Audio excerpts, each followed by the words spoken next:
बिस्मिल्लाहिर्रहमानिर्रहीम। अस्सलाम वालेकुम। ईद कुर्बान अपनी रहमतों और बरकतों के साथ हमारे करीब से करीब होते जा रही है।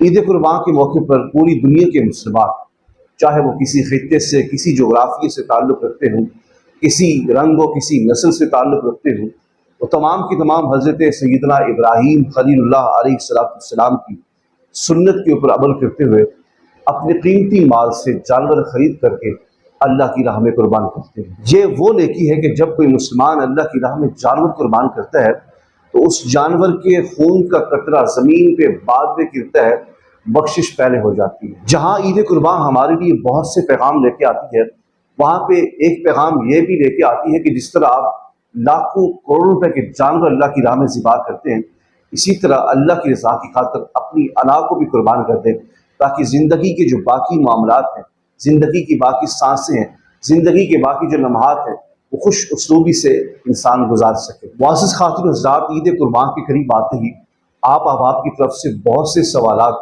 व्हाट्सएप के ज़रिए से मौसूल हुए हैं, लेकिन माफ़ी का तलबगार हूँ, मसरूफ़ियत की वजह से मैं उनका जवाब नहीं दे सका। इंशाअल्लाह तबारक व तआला एक एक करके ईद कुर्बान से पहले तमाम सवालात के जवाब आपके सामने रख दिए जाएंगे। आप अहबाब की तरफ से जो आज का अहम सवाल है वो ये है कि जो हम कुर्बानी के मौके पर जानवर ज़िबा करते हैं, क्या हम उस जानवर के गोश्त को अपने भाई या बेटे के वलीमे के ऊपर उस गोश्त को इस्तेमाल कर सकते हैं? यानी जिस तरह हम वलीमा करते हैं अपने भाई का, अपने बेटे का, उस मौके पर जो हम दावत वलीमा करते हैं और दोस्तों को इन्वाइट करते हैं, तो उस मौके पर हम तरह तरह के खाने बनाते हैं, उनकी खातिर तवाज़ु की जाती है। तो क्या हम कुर्बानी के जानवर का गोश्त दावत वलीमा के ऊपर पकाकर मेहमानों को खिला सकते हैं या नहीं खिला सकते? जी, इसका मुख्तसर जवाब ये है कि आप दावत वलीमा के मौके पर अपने कुर्बानी के जो जानवर का गोश्त है वो पकाकर मेहमानों को खिला सकते हैं।